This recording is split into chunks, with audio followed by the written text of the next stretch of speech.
19h45 sur la télévision Labari. Monsieur, dames, bonsoir et bienvenue à cette édition d'information. Une édition que nous ouvrons par ce public reportage pour évoquer la foire spéciale volaille initiée par le ministère du Commerce et de l'Industrie en prélude à la fête du Ramadan 2025.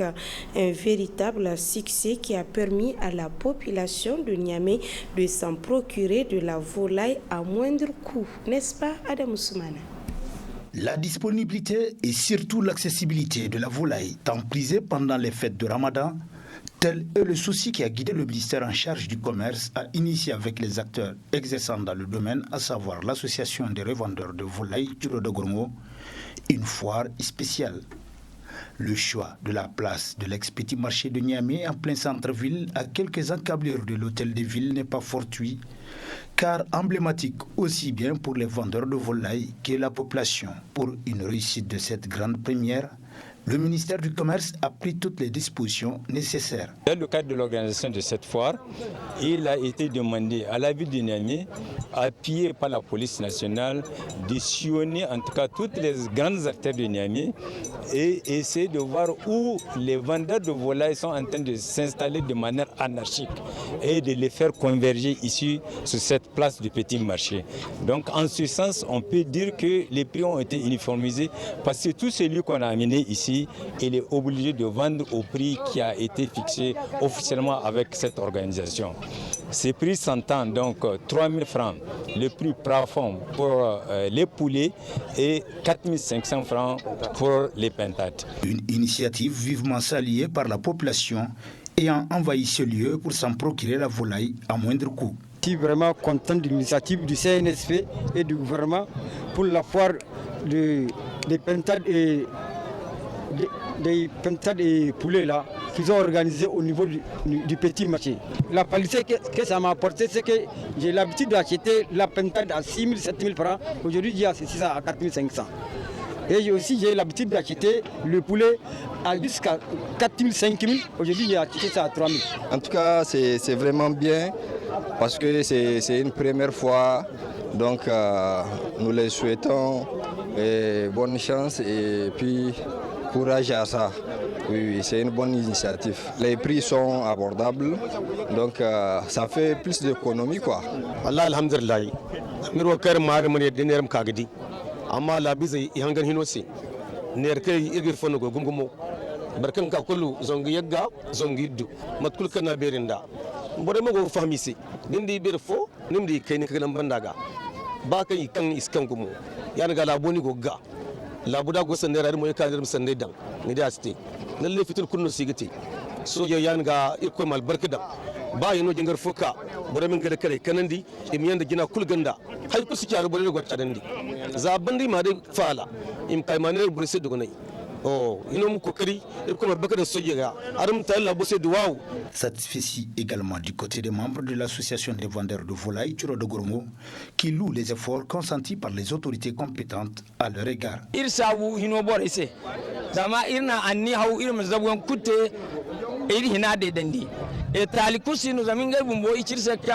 hayate surprise amma gine iri gondo sokonan kan indi ngay gite charbanda iri ma sanno din kani zami fose ine iri se kan iri bore kan ci goran ne ko ye kan iri gode arano cinda zari il faut que ngam tiran teri se e mabay ka iri wo anere ko ino ya dinga sanni no kan iri wo iri ma kani gum wallahi zami iri mar bay kudu barkan na wodi ndumo cirse iri gor kayri sin sandika amma kuna iri sandika te iri gomo goyra cende zari igo gidir semo. L'ambiance ayant prévalu au cours de cette foire témoigne si besoin est d'un bilan satisfaisant. Après un bilan sommaire, ils sont déjà à 9 millions de chiffres d'affaires. Cela prouve que vraiment les consommateurs sont en train de venir chercher leur volaille au niveau de la place de l'Amier. Cette foire spéciale de volaille est aussi bénéfique pour plusieurs jeunes de la place qui offrent leur service à la clientèle à travers le déplumage de la volaille. irgo sabu babu chani se in kandu faro ferir se irmo kanti jenai irka dia kirgudu menwar kirgudu irgene dai irko am kon la bodi jina irko da mir halasi to wala barkan da cura inda 4000 da ka ne o iga hansa se desan waranza o kan go bora hina da no bora wore mo guno ba waran ka asinde yar mata kan goni na da no wallahi alhamdulillah ay fo gara se den ro ka ga ce dai fo sa irska ne. Ainsi, pour un coup d'essai, c'est un coup de maître que le ministère du Commerce et de l'Industrie, en collaboration avec l'association des revendeurs de volailles Turo de Gourmo, appuyée par les autorités de la ville, viennent de réussir à travers cette première foire spéciale de volailles. La population, elle, ne demande que ce genre d'initiative pour lutter efficacement contre la flambée des prix constatée généralement sur les différents marchés du pays à l'avènement des fêtes religieuses. La souveraineté nationale passe nécessairement par la souveraineté alimentaire. Beaucoup de Nigériens commencent à s'adonner à des cultures maraîchères avec des engrais naturels. Ils sont de plus en plus nombreux qui se lancent dans l'agroécologique pour produire des produits bio. Le reportage est d'Ismaël Moumounoussa.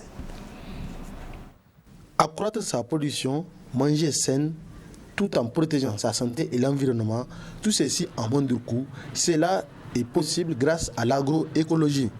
Cette dernière met en exergue la valorisation des intrants locaux à travers l'utilisation des pesticides et compost bio. Pour la confection du biopesticide, c'est vraiment à base des plantes locales, notamment le piment, les graines d'inimes, l'ail, l'oignon. Voilà, donc on les regroupe pour faire des recettes. Par exemple, quand on prend le cocktail, on cherche de l'ail, de l'oignon, de piment et des graines de nîmes.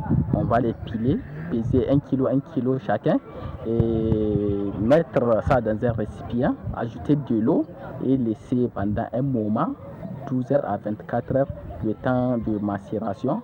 Ensuite, on filtre ces produits. Donc, le produit obtenu est utilisé pour traiter les ennemis des cultures. Comment se fait le mode d'utilisation? Donc, on prend 1 litre de ces produits fabriqués, mettre 8 litres d'eau et 1 litre de savon. Donc, le savon sert vraiment de collant pour laisser le biopesticide aux feuilles. Voilà, et traiter une superficie de 100 à 200 mètres carrés. Donc, cela permettra de gérer efficacement les ennemis des cultures sans pour autant nuire à la santé des producteurs, des consommateurs, et aussi ça permettra de protéger l'environnement. Valorisant les résidus de culture, le biofertilisant enrichit le sol, ainsi multiplie le rendement avec un goût inégalé de l'aliment.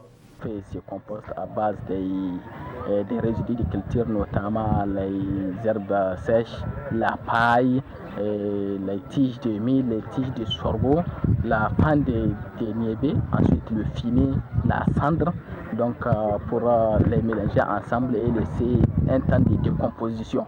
Donc une fois que ces éléments réunis pendant quelques temps, 45 à 60 jours, donc tous ces éléments vont se décomposer et produire ce qu'on appelle du compost. Donc ce compost-là est utilisé pour fertiliser les sols, permet de nourrir les sols et les cultures, améliore la structure du sol, augmente le développement des micro-organismes efficaces dans les sols.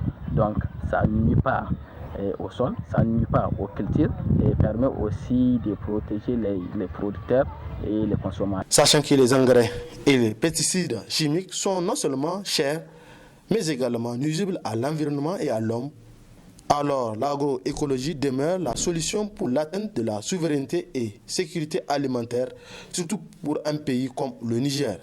Ceux qui ont utilisé les produits bio, les résultats est sans appel. Tout est positif.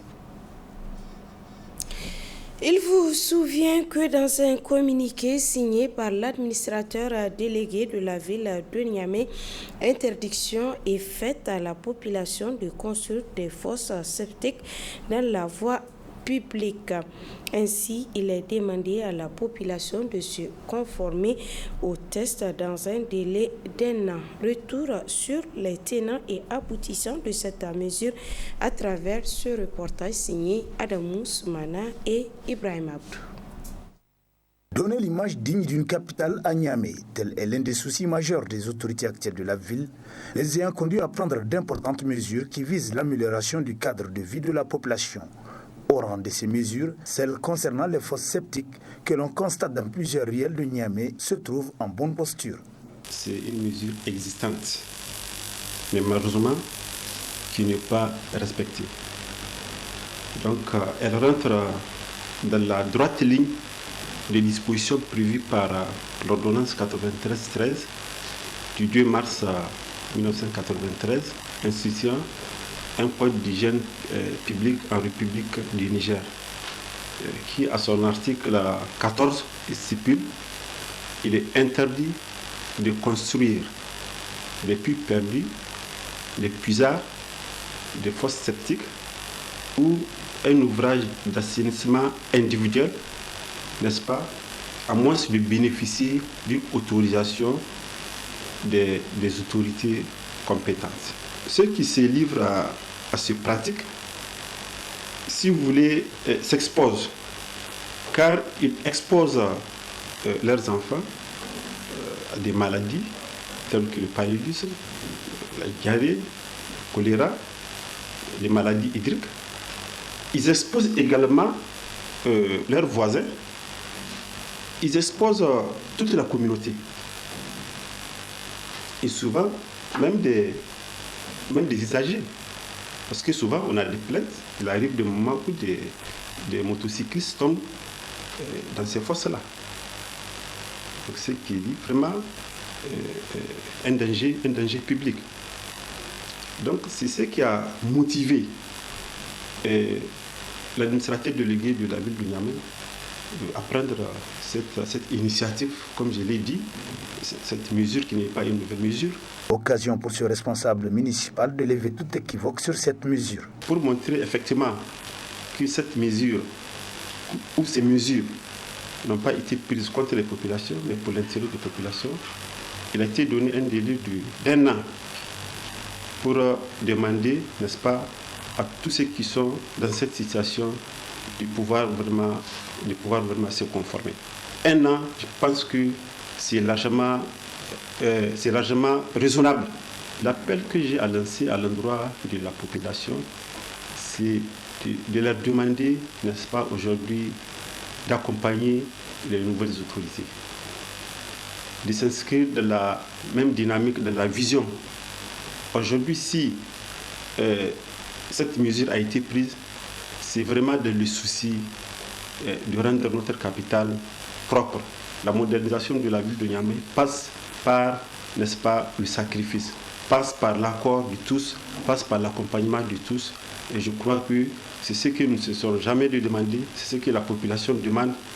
Le changement s'est fait, n'est-ce pas, avec tout le monde. Et tout le monde doit accepter d'aller dans le sens du changement aussi.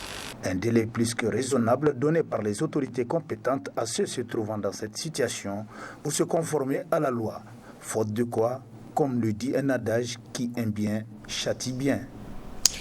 Parlons à présent de la problématique de location de maisons à Niamey. En effet, trouver une maison de location relève d'un véritable parcours de combattant le plus souvent, sans parler du non-respect du contrat de bail. C'est un reportage de Hassan Saleh Mustafa. Niamey, la capitale du Niger, compte plus d'1,26 000 habitants selon le recensement général de la population et de l'habitat de 2012. Une population qui a connu une croissance certainement de 2012 à 2024, ce qui du coup augmente le besoin de la population en logement. En effet, trouver une maison de location à Niamey relève d'un véritable parcours de combattant et dans la plupart des cas, le non-respect des conditions du contrat de bail. Qu'est-ce qu'on entend par bail? Donc le bail à usage d'habitation, c'est un contrat entre, et pourtant c'est un lieu à usage d'habitation entre les bailleurs, c'est lui qui donne la maison en location, et les locataires, c'est lui qui prend la maison en location. Le bail à usage d'habitation, le contrat de location, il peut être écrit ou verbal. Parce que dans la pratique, et le problème auquel souvent on est confronté, et les justiciables, lorsqu'ils viennent à la justice, souvent ils te disent qu'il n'y a pas de contrat entre le bailleur et moi. Pour le commun des mortels, ils pensent que Pour parler de contrat, il faut qu'il y ait un écrit. Or, de par la loi, l'ordonnance de 1996 portant code de à loyer, et le bail n'est pas forcément, il n'est pas dit qu'il faut forcément un écrit pour parler de contrat. C'est-à-dire, dès lors que, par exemple, vous, propriétaire de la maison, vous acceptez de donner votre maison en location à quelqu'un, à partir de cet instant-là, on considère que le contrat est conclu entre vous et le locataire.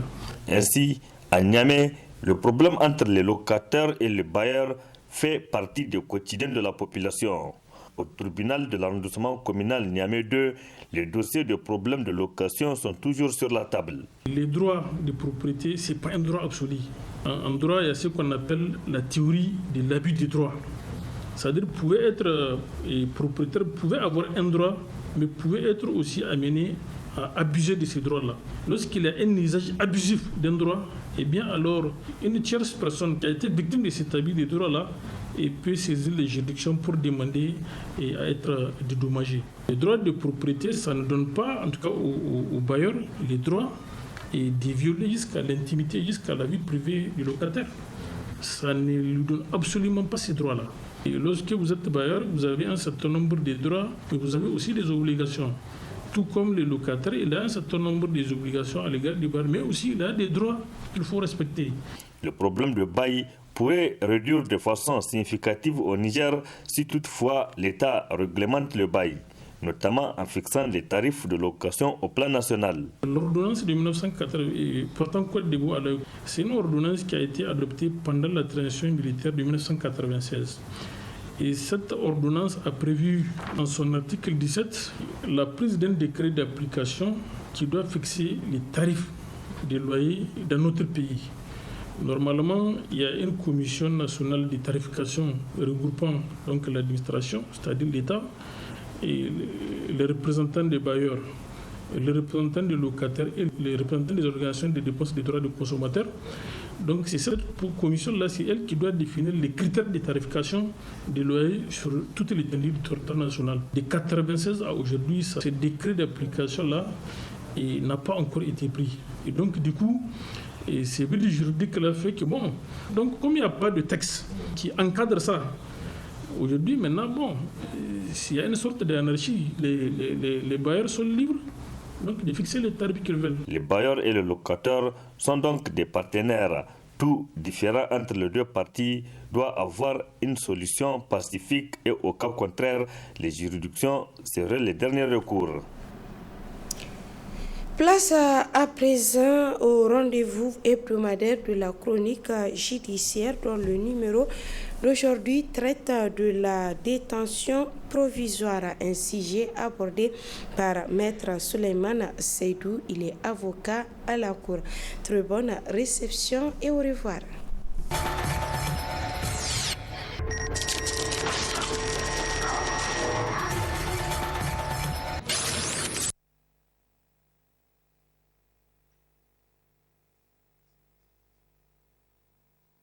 La détention provisoire est une question d'actualité que les uns et les autres souvent à tort ne maîtrisent pas et ils essaient de faire des reproches à la justice, peut-être à tort ou à raison. Alors la détention provisoire, il faut dire, c'est une mesure exceptionnelle qui consiste à placer une personne en détention avant son jugement. C'est-à-dire lorsque vous êtes poursuivi dans le cadre d'une procédure, le jugement peut prendre du temps à intervenir, soit parce que votre affaire nécessite qu'il y ait plus d'investigation, plus d'enquête, ou tout simplement parce que le dossier n'est pas en état d'être jugé. On peut décider de vous mettre en détention provisoire en attendant que votre dossier ne soit en état d'être jugé. Et donc la détention provisoire doit d'abord être distinguée de ce qu'on appelle la garde à vue. La garde à vue, c'est au niveau de l'enquête préliminaire, au niveau des unités d'enquête. Vous pouvez être gardé à vue 48 heures renouvelable une fois. Dans le cas d'autres infractions, ça peut aller au-delà de ça. Mais la détention provisoire, elle consiste à prendre un mandat et à vous déposer au niveau d'une prison civile au niveau de la maison d'arrêt de Niamey, par exemple, en entendant que votre dossier qui est peut-être soit en instruction ou dans le circuit du jugement ne puisse être en état avant que vous ne puissiez être jugé. C'est vrai, comme on a l'habitude de le dire, c'est la liberté qui doit être la règle et la détention l'exception. Mais la loi, le code de procédure pénale, en ses articles 131, a prévu des situations dans lesquelles on peut mettre une personne en détention provisoire. Et ces situations sont au nombre de 3 ou 4 que l'article 131 du code de procédure pénale a prévu. La première des situations qui peut justifier la détention provisoire d'une personne, c'est lorsque la détention est l'unique moyen de conserver les preuves ou les indices matériels, ou c'est l'unique moyen d'empêcher que les prévenus ou l'inculpé fassent des pressions sur les témoins. Vous savez, dans le cas d'une procédure pénale, par exemple, lorsque vous êtes inculpé, si on décide par exemple de vous mettre en liberté et que cette mise en liberté va vous permettre d'aller peut-être au niveau du lieu de commission de l'infraction pour pouvoir dissimuler les éléments de preuve qu'on pouvait obtenir contre toi, la loi dit dans ces situations on peut vous garder en détention provisoire. Ou lorsque, si on vous laisse partir, vous allez faire pression sur les témoins. Vous pouvez, dans le cas d'une infraction que vous commettez, même si vous êtes présumé innocent, il faudrait que ça soit entendu comme tel, même si vous êtes présumé innocent, vous pouvez aller faire pression sur des témoins pour dire voilà, il faut témoigner dans tel sens, il ne faut pas dire cela, il ne faut pas faire ceci. Et c'est pour éviter toutes ces situations que la loi dit bon, on peut, dans ces situations, lorsque le juge estime que vous pouvez en tout cas aller détruire les preuves si on vous laisse en liberté, ou si vous pouvez faire des pressions sur des témoins ou sur les victimes, ou s'il peut y avoir une concertation frauduleuse entre vous inculpés, on peut décider de vous mettre en détention provisoire. Et donc la détention, ça doit pouvoir résulter d'un mandat, soit du juge d'instruction sur le dossier en instruction, ou lorsqu'on vous met par exemple en flagrant délit, le procureur décerne le mandat contre vous en attendant que vous ne soyez jugé. Donc la première situation qui peut justifier et fonder votre mise en détention, c'est celle-là que je viens d'évoquer. La deuxième situation, c'est lorsque la détention elle-même est l'unique moyen de vous protéger, vous en tant qu'inculpé ou en tant que prévenu. Vous pouvez être dans des situations où si on vous laisse en liberté, vous êtes même en danger. Au regard par exemple de l'infraction ou des faits qui sont supposés en tout cas être retenus contre vous, si on vous laisse, il se pourrait que les victimes ou les prétendues victimes peuvent venir se venger sur vous. Si vous avez par exemple causé la mort d'une tierce personne et qu'il y a une procédure judiciaire contre vous et qu'automatiquement on vous laisse, les parents ou les familles des victimes peuvent venir mener des actions de représailles contre vous. Et donc pour votre propre sécurité, pour vous protéger, les juges d'instruction ou les autres juridictions en charge du dossier peuvent décider de vous garder en détention provisoire. Autre aspect également, c'est lorsque les faits qui vous sont reprochés sont suffisamment graves et que ces faits ont causé un préjudice exceptionnel et persistant à l'ordre public. Lorsque les faits pour lesquels vous êtes jugés sont suffisamment graves et que la détention est l'unique moyen pour pouvoir mettre fin à cette situation, les juges sont obligés de vous garder. Mais ce qu'il faut aussi avoir à l'esprit, c'est que la détention provisoire ne doit pas dépasser un certain nombre de délais. Il ne faudrait pas qu'on prenne prétexte de la détention provisoire prévue par l'article 131 pour vous garder indéfiniment en prison, faire traîner votre dossier. Il faudrait que la détention n'excède pas des délais raisonnables qui ont été prévus par la loi. Notamment en matière correctionnelle, par exemple, lorsque la peine que vous encourez ne dépasse pas 3 ans, on ne peut pas vous garder en détention provisoire plus de 6 mois. Ce n'est pas possible. Si la peine que vous encourez ne dépasse pas 3 ans, la détention provisoire ne peut pas dépasser 6 mois. Si vous êtes en détention plus de 6 mois, on doit vous mettre en liberté lorsque la peine que la loi a prévue pour l'infraction ne dépasse pas 3 ans. Au cas où la peine dépasse 3 ans, toujours en matière correctionnelle, on peut vous garder 6 mois renouvelables une seule fois. Ça veut dire 1 an, 6 mois renouvelés une fois. Au-delà de ça, on ne peut plus vous garder. Et en matière criminelle, sont des infractions qui sont suffisamment graves. En ce moment-là, le délai de la détention provisoire ne doit pas dépasser 18 mois, qui peut être prorogé de 12 mois. Voici en ce qui concerne les délais en matière de détention provisoire, que ce soit en matière correctionnelle ou en matière criminelle. Mais c'est également important d'avoir à l'esprit qu'il y a un certain nombre d'infractions qui sont suffisamment graves où ces délais ne peuvent pas être pris en compte, notamment en matière de meurtre, en matière d'assassinat, en matière de parricide, en matière d'empoisonnement. Ils sont des infractions qui sont suffisamment graves. En matière de vol criminel, là, la détention provisoire n'a pas de limite en termes de durée. C'est l'aspect également important à avoir à l'esprit. Alors, lorsque on vous met en détention provisoire, ce que les gens doivent avoir à l'esprit, ça ne veut pas dire que vous êtes coupable. La détention provisoire ne veut pas dire que vous êtes coupable. C'est juste pour vous garder à la disposition de la justice pour les éléments que je viens de citer tout à l'heure. Peut-être qu'en phase de jugement, le juge va estimer qu'il n'y a pas suffisamment d'éléments contre vous, le juge peut vous libérer. Ou même le juge d'instruction qui a décerné un mandat de dépôt contre vous, il peut, dans le cadre des investigations, dans le cadre de l'instruction, estimer qu'il n'y a pas suffisamment de charges contre vous. Il peut, en tout cas, classer votre dossier sans suite. Donc la détention provisoire, les gens ne doivent pas la concevoir uniquement dans le sens de dire que vous êtes coupable. Non, quand vous êtes en détention provisoire, ça ne veut pas dire que vous êtes reconnu coupable. C'est juste une mesure exceptionnelle en attendant que votre affaire ne soit jugée par un juge de fond ou en attendant que l'instruction soit menée à bon port. Alors, ce qu'il faut aussi avoir à l'esprit, lorsque vous êtes en détention provisoire, vous pouvez demander à ce qu'on vous mette en liberté provisoire.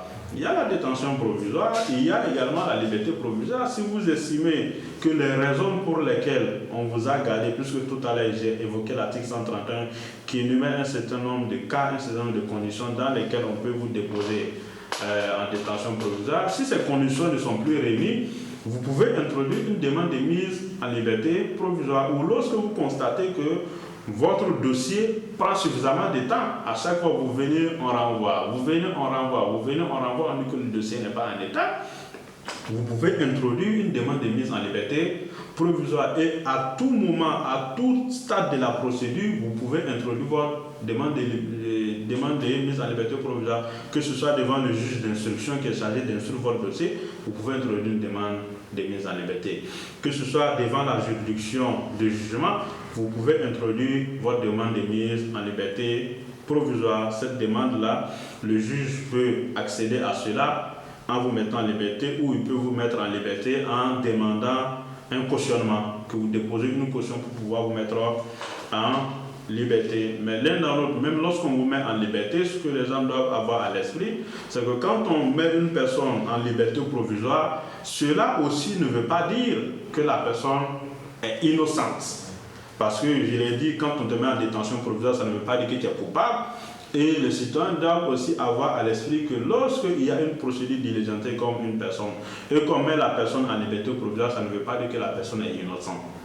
Mais juste la personne en liberté, le temps que le juge instruise bien le dossier, ou le temps que la juridiction puisse se prononcer au fond par rapport à votre dossier. C'est pour cette raison que souvent, à tort, les citoyens estiment que bon, la justice ne fait pas son travail, on l'a amené, il est dehors. On l'a envoyé, il est dehors. Souvent, les gens bénéficient de ce qu'on appelle la liberté provisoire, mais ça ne veut pas dire que la personne est innocente. La procédure suit son cours normal. Et c'est la même manière lorsqu'on prend l'autre côté de la chose. Quand vous venez, quand on vous dépose, on dit bon, il a fait une note déposée, il est en prison. Ça ne veut pas aussi dire que vous êtes reconnu coupable lorsque vous êtes en détention provisoire. Alors, ce qui est extrêmement important, et c'est qui malheureusement aujourd'hui cause un temps soit peu de difficultés, c'est qu'aujourd'hui, lorsqu'on vous met en détention provisoire, vous passez 5 mois, 6 mois, 7 mois, une année en détention provisoire, et après on dit qu'il n'y a rien contre vous. Vous n'avez rien fait. On vous libère. Ou vous partez devant la juridiction de jugement, la juridiction de jugement rend une décision de non-lieu de relax ou d'acquittement contre vous. on dit que vous n'avez rien fait alors que vous avez déjà passé 3 mois en prison, 5 mois en prison, 6 mois en prison, mais vous avez subi un dommage, vous avez subi un préjudice parce qu'on vous a gardé à tort.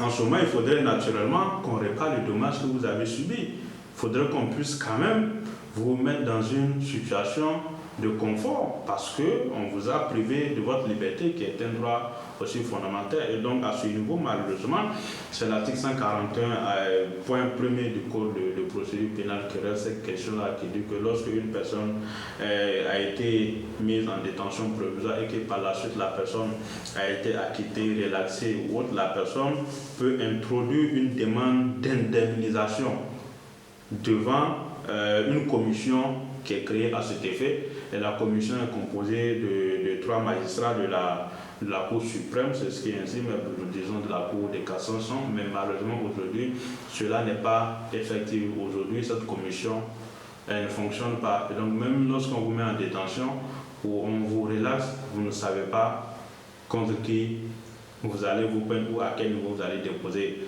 votre dossier d'indemnisation, d'autant plus que la commission qui a été prévue par les tests n'est pas encore opérationnelle, n'est pas fonctionnelle. Alors que si la commission était fonctionnelle, si on vous met en détention et que vous sortez, vous déposez votre dossier d'indemnisation, l'État doit pouvoir réparer le préjudice que vous avez subi. Quitte à l'État, si c'est une tierce personne qui a déposé plainte contre vous, de se retourner contre cette tierce personne-là pour récupérer l'argent que l'État a eu à vous donner à titre d'indemnisation, mais malheureusement aujourd'hui ce n'est pas le cas. Et peut-être que si ce système avait existé, il n'y aurait pas trop de détention provisoire parce qu'on sait que la conséquence, si ça aboutit à un non-lieu, on va actionner une procédure contre l'État. Les juges, peut-être, ce n'est pas évident, peut-être ils vont être un peu plus regardants avant de mettre les gens en détention provisoire. Voilà succinctement et substantiellement ce que je dis par rapport à cette question.